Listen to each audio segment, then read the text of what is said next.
Well, I was sitting in my apartment on the Upper West Side in Manhattan one night, and it was a February 2011, and there was a big blizzard. And on Saturday night, most New Yorkers, that most people that live there, don't go out. You know, we do our laundry. I don't know why. And after I did my laundry, I had a shower and I was blow drying my hair. And I was sitting on this dressing table or vanity desk with a big mirror, the kind that has light bulbs all around. And I had bought it on auction from this Broadway theater that was going out of business. And every time I sat at that desk, I had an almost semi-magical feeling. You know, I just kept thinking of all the actors and actresses that had sat at that desk. And that particular snowy night, the idea, the story, the basic story of Evie and her uncle just kind of leaped out at me from the mirror. So I immediately stopped drying my hair and I just started writing. And so I like to think that my desk was, you know, carved from like the same wood or a tree in the same forest as the wardrobe and the Lion, the Witch, and the Wardrobe. But anyone that knows me, like all my family, they say I was just too lazy to finish drying my hair. So we'll see. Well, I wrote the first three chapters in one night of this book, and that was in February 2011. And I also, that same night, that big night, the same night, I wrote the outlines for five books in the series. And then I didn't write the fourth chapter for 13 months. And altogether, it took me 2 months to write the first Evie book.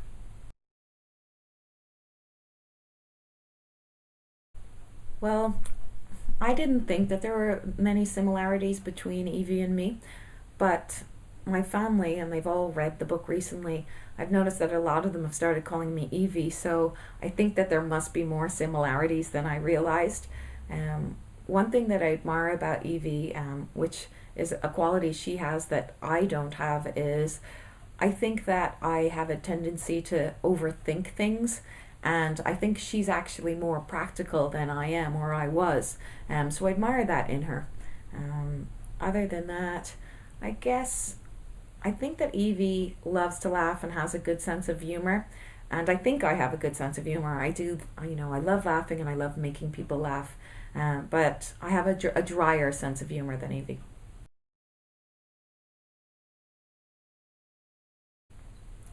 Well, my favorite book when I was Evie's age, so when I was 12, 13, I think my favorite book was I Am David. And it was written even before I was born. It was written, I think, in 1966 or thereabouts by a woman called Anne Holm. And usually I love books that have a lot of humor in them, like the Roald Dahl books. And I Am David doesn't have any humor in it at all. It's one of the most serious books I've ever read. It's about a young boy who escapes from a concentration camp and travels through Europe searching for his mother. And it carries this huge emotional punch, and it had a big impact on me. So I think I Am David is my favorite children's book.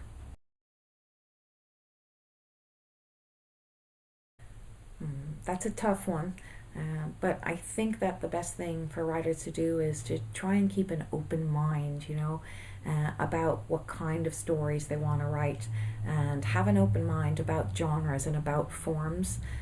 So, you know, try different paths towards expressing your voice, because we all have unique writing voices, and it's much easier to change genre than it is to change your voice. And you shouldn't want to change your voice anyway, you know, because that's all that we have, our writing voices. So I think, for example, my first book that didn't get published was a very serious attempt at literary fiction, and I learned an awful lot by writing that book. But I don't think that it was where my writing voice belonged. And I also had very good fun in writing a play, and all of these things I think helped develop me as a writer. So I think my biggest tips would be to try different things and keep having fun.